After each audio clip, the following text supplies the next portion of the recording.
Welcome back, fam. Hope you guys do good and have a great day. If you're not, please let me know what I can do to help you. Until then, we have a couple of videos to take a look at from Dr. John Campbell today. Props to this man. He has repeatedly exposed COVID for the bullshit that it is. And recently it's come out that COVID was massively overdiagnosed, upwards of 86 to 90% overdiagnosed. So, and he will talk about this in this video. There's also an interview that he did with another doctor about deaths being misclassified. So we'll get to that here in a few minutes, but let's start with this one here. You're most welcome to this talk. Now, today we're going to be looking at research from Germany that shows that between 86 and 90% of COVID tests using the PCR, polymerase chain reaction methods, were false positives. In other words, COVID was massively overdiagnosed.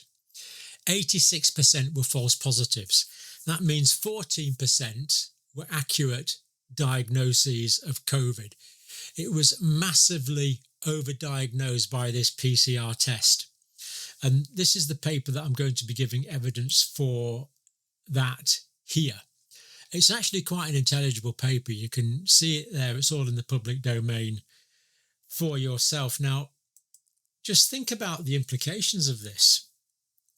It looked like there was 7 or 8 times more COVID than there actually was, causing infections as judged by this PCR test. And I've got a few notes here, actually. I'll just show you them very briefly of how far out things were. Now, this was the Lancet, very prestigious medical journal. Not making it up, check it out for yourself there. So that is the Lancet, the information that gave. And what that actually said, the Lancet said the specificity is greater than 95%. In other words, this is saying that 5% were, at most, 5% were false positives, whereas this current data is showing that 86% to 90% are false positives. A bit of a difference. Given that these figures are probably correct, how did the Lancet get it so wrong, is a question. The UK government, let me show you their site there. This is the UK government site where they talk about impact of false positives. And what are they saying? Well, the figures that they gave, this is 2020. The UK government are saying, there we go, 2.3% of false positives. So the Lancet at most 5%, not 86 to 90. So the UK government figure was 2.3% false positives. The actual figure seems to be 86%. And the hallowed New England Journal of Medicine, again, this is the reference here. Don't take my word for it. They said, what did they say? 1.7% were false positives.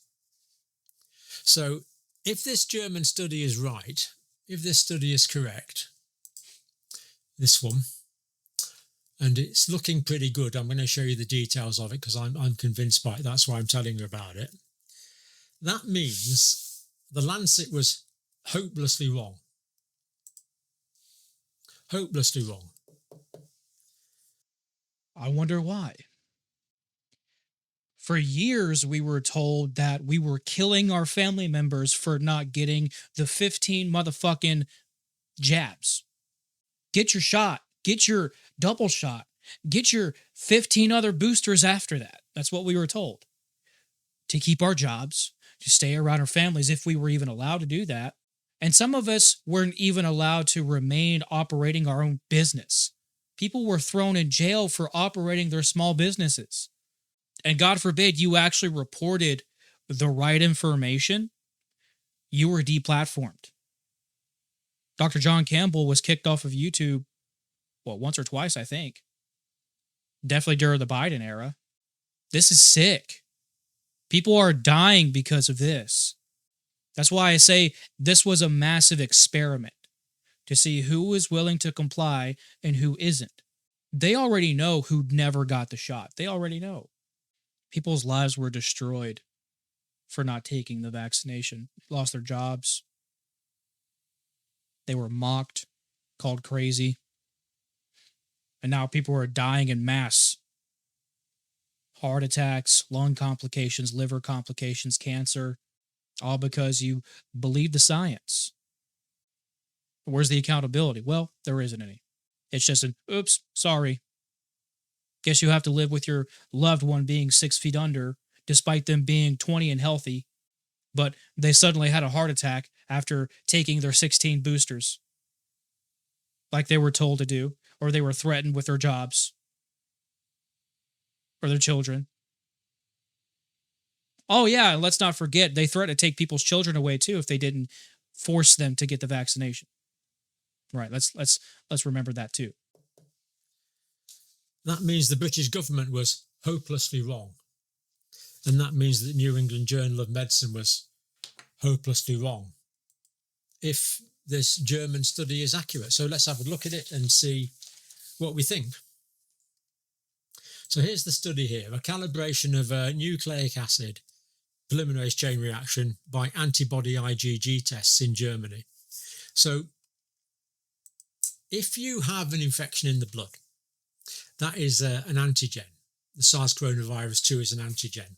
And that will cause the body to make antibodies by definition. So the virus, unless it kills you first, will cause you to make antibodies. First, you make one called immunoglobulin type M. That's immediate, very quickly. Then over the course of days to a week to up to 2 weeks, sometimes a bit longer, depends, you make another one called IgG, immunoglobulin type G. So they were able to work out who had a positive PCR test and who actually later on tested positive for the immunoglobulin type G, indicating that they actually did have the virus in their blood causing an antibody response. And that's how that worked. And that's pretty good science. I don't really see how you argue against that. Okay, you've got a PCR test, might or might not be right. But if you're producing IgM type, immunoglobulin type G, immunoglobulin type G, then that means you definitely had the infection. So they know who definitely had the infection, and it didn't work out very well. 86% were false positives in the time frame. Of course, they took full account of time frame. Now, this paper is quite involved and complicated. In principle, it's simple, but they're able to adjust for the time frames using all sorts of mathematics. Now, I don't pretend to understand this, of course not, but it is peer-reviewed, so I take their conclusion as being accurate. So what they did was they looked at the PCR tests, and then at an appropriate time later, they looked at the antibody tests and found that most of the people who tested positive for the PCR test did not go on to seroconvert within the proper time frame. In other words, they were showing false positives. And as a result of all these false positive tests, we had all these huge changes in society. So, German... so they push a narrative by lying about it for control. And so that's what it was. That's what it was. They kicked out thousands of service members who didn't take it, who refused to take it, and kept the ones who did. And the people who got the vaccination oftentimes were sicker than even getting the virus. Authority accredited laboratories. So this is proper accredited laboratories in Germany. This is not some bloke working in his garage. And this covers 90% of the SARS coronavirus 2 polymerase chain reaction tests done in Germany. So again, this is not a small sample. This is 90% of the PCRs that were done in Germany. You can see statistically that's going to be incredibly good quality data. So why now? Why now? Why is it that things are starting to come out now? And why is it that there are no prosecutions? Why is it that Fauci just disappeared? That Biden, Kamala, why is it that all of them just disappeared? Why is this just coming out now? If this information was not allowed before to come out, why is it allowed to come out now?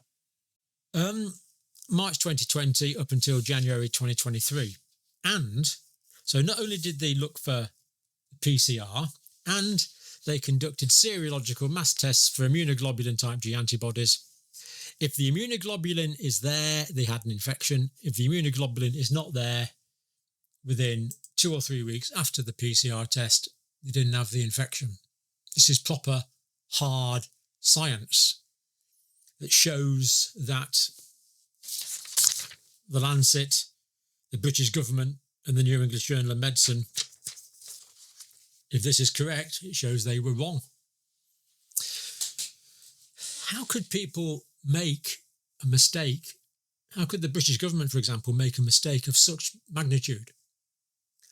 How could they get it so wrong? And yet I'm giving evidence on this video that they did. Are they grossly incompetent? How did they get it so wrong? Well, here's the thing. It's either they are grossly incompetent or this was malicious. And I don't believe that these government bodies are so incompetent as to be this badly wrong. That it was intentional. Again, experiment. Who's going to be loyal to the crown and who's not? 86 to 90%. It was all a lie.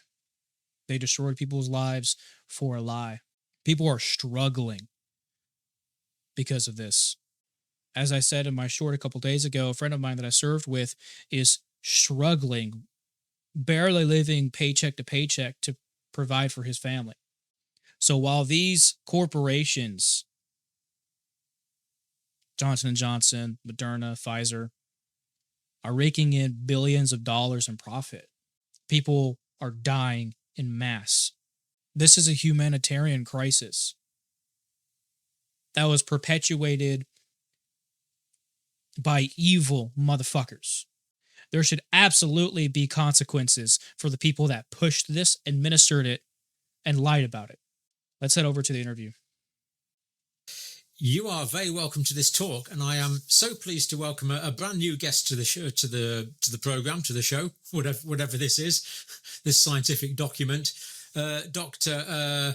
Panagios Polykritis. Doctor, thank you for coming on. Oh, thank you, John. It is a great honor for me to be here. Now, I was first very impressed with your work because way back in 2020, 2021, and we looked at this last week in a video, you actually predicted that there would be systemic absorption of the lipid nanoparticles, and therefore these lipid nanoparticles would take their RNA all around the body, and that spike protein could be expressed on cells all around the body. And you described the mechanism of how this would damage cells all around the body. So we were told that the spike protein cells would not leave the site, but that was another fucking lie too. So they're leaving the site, they're going into other organs, the brain, the heart, the lungs. That's why people are having heart complications, 14 or 13, however teen, many fucking blood clots during one autopsy that we saw, but that was suppressed too. Still came out, but it was suppressed heavily. All of these complications coming from the very vaccination that was administered, to which we were told that it would not spread. But now we're coming to find out not only did it spread, it's also contagious. So it can be transmitted through a number of liquids. Well done on that. You had that worked out way before people like me did, that's for sure. Thank you, John. I mean, on the theoretical basis, this reaction was totally predictable. And well, it was predictable to you, yes. Yeah.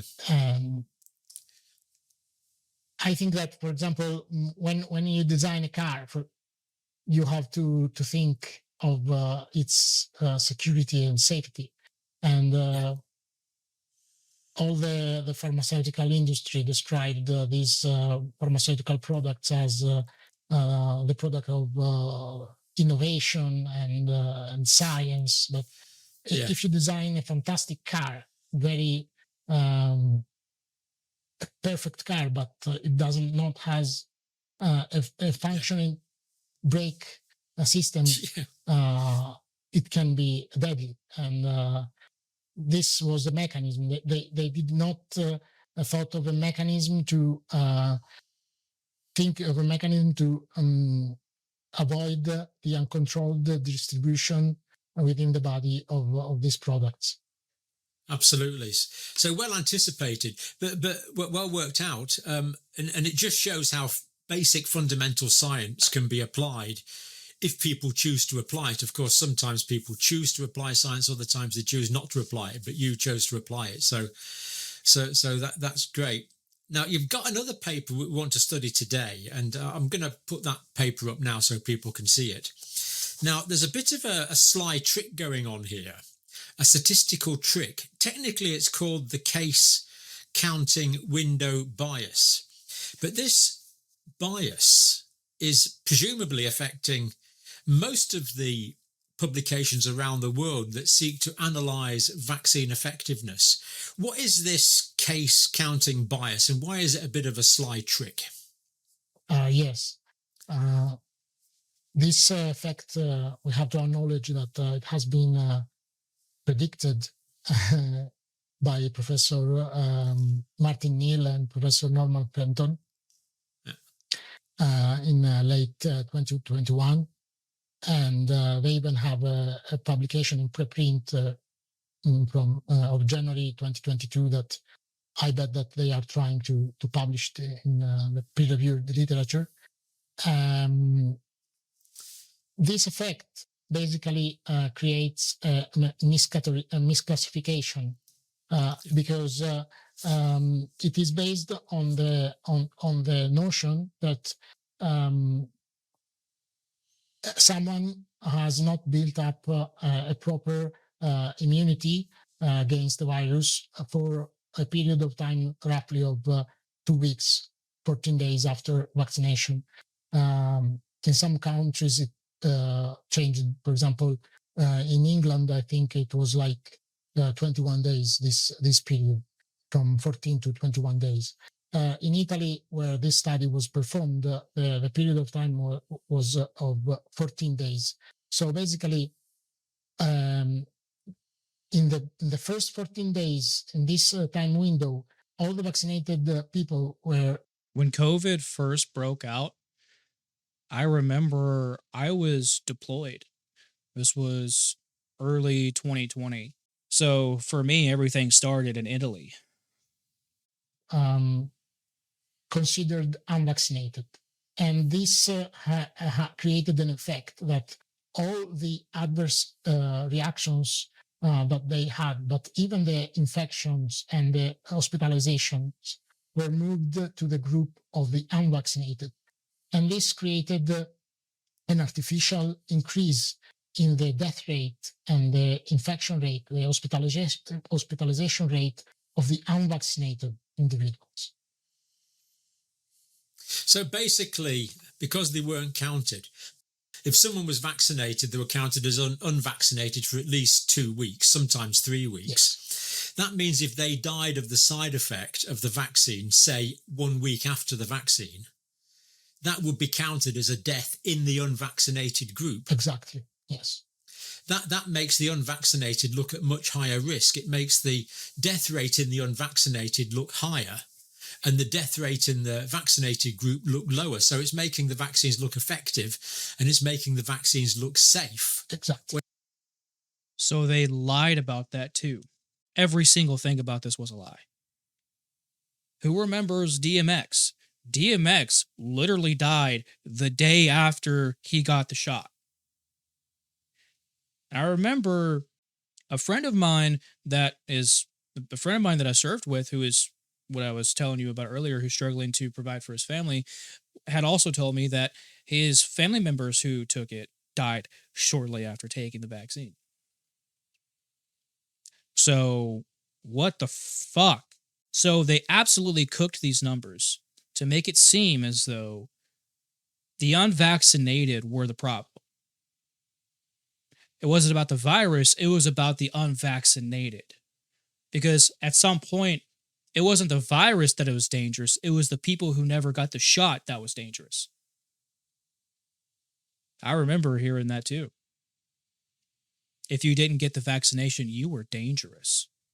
How dare you? You deserve to lose your job. You deserve to be ostracized. You deserve to be made fun of, mocked. Well, how do you feel about that now? And in actual fact, both of those are incorrect. Exactly, yes. I mean, this seems absurd. If I'm bitten by a snake and I die within a couple of days, it's obviously the effect of the snake bite that's killed me. I don't want to wait for 2 weeks to decide if I'm going to die of the snake bite. It just seems so obvious. Exactly. This is a perfect metaphor. I didn't think of that, by the way. That comes from one of your Substack viewers, but it is a very good metaphor. Now, in your paper, we have this this graphic here that we're actually looking at, that we can see here, Panagios. So the red line that we're looking at is the vaccinated group. Yes. And the green line is the unvaccinated group. And up and down the way, we have the death rate. So this appears to show that the death rate is going down in the vaccinated group and up in the unvaccinated group, but it's not taking account of this critical case counting window. Yes. Basically, studies like this are only possible if you have access to the death rate per vaccination status. And a lawyer in Italy named Lorenzo Melacarne make a FOIA request to the region Emilia-Romagna, and he have been able to obtain the death rate per vaccination status of the people. So when you have this kind of data, and in England you had the Office of National Statistics that was publishing it until May 2023, if I'm correct, and then it stopped because they probably understood that scientists around the world could do this kind of analysis. If you have this kind of data sets, then you can calculate these trends. And in this case, we can see that when the red dotted line starts rising, so the vaccination starts rising, you have a very sharp decrease in the death rate of the vaccinated individuals, and you have at the same time, in parallel, a very sharp increase in the unvaccinated individuals, because basically they moved the effects of the vaccinated people in the group of the unvaccinated people in this time frame. And it is very indicative of the fact that this period of time, if you see, is the start of the spring, where in general the infection rate and the fatality rate of COVID in Italy, but even in most countries, were going down because of the good weather. We had an explosion in the death rates of the unvaccinated, and this is not normal, because even the unvaccinated individuals had to follow, let's say, the trend of the general population. Yeah. Mm-hmm. So there is no plausible mechanism whereby unvaccinated people should start dying more in spring, unless those unvaccinated people were actually vaccinated people and were dying of adverse events of the vaccine itself. Yes. And to confirm that, we did the same analysis even without accounting the COVID-19 deaths. And we saw that there is the same trend even without considering the COVID deaths. Therefore, this is impossible because vaccination doesn't protect you for all cause mortality. Yeah. Yeah. Having the COVID vaccine is not going to protect you against dying of something else. That would be exactly, yes. That would be too good to be true. So we see the red dotted line is the total increase in the number of people vaccinated. So you've taken your time frame from where that started going up to where that plateaued. Yes. It appears to show that the red line in the vaccinated, the deaths go down. It appears to show that the deaths in the unvaccinated go up. So looking at that superficially, you'd think, aren't these vaccines brilliant? But in actual fact, this is ridiculous. People that are vaccinated are being counted as unvaccinated, negating all of this data.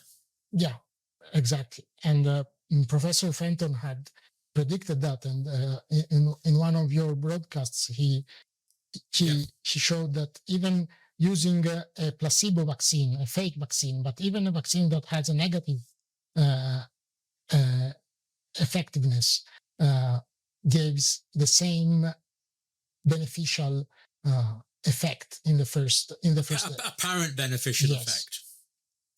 So if you're given some salty water, it would have had the same apparent beneficial effect as this exactly genuine vaccine. Yes, because they just take the adverse reactions and they move them in the group of the unvaccinated. Yeah. So they eliminate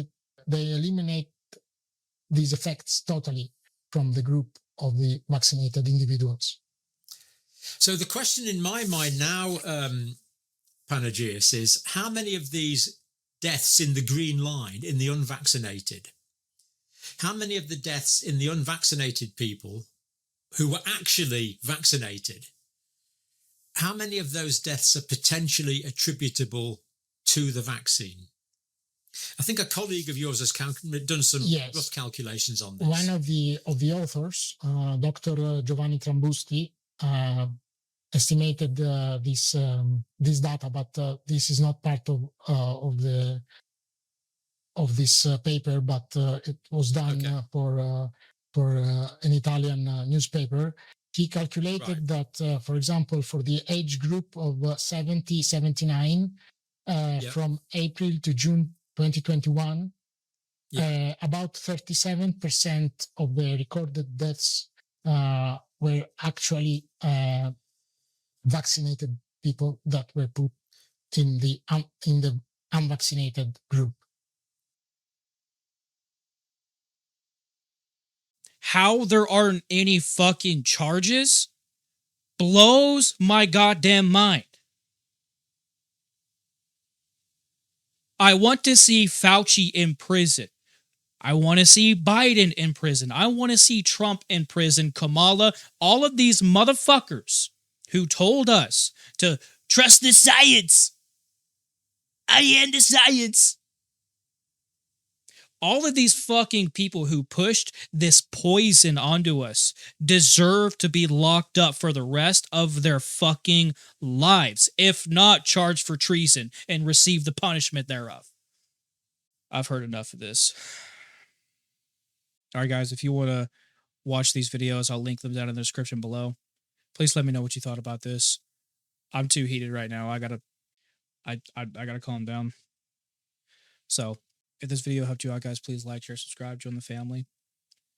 We're here to change this society for the better and figure out what in the fuck is going on. I'd love to have you guys along for the ride. If you need me, please reach out. I'm always here. I love you all. I wish you a lovely day. I'll talk to you guys soon. Bye, guys.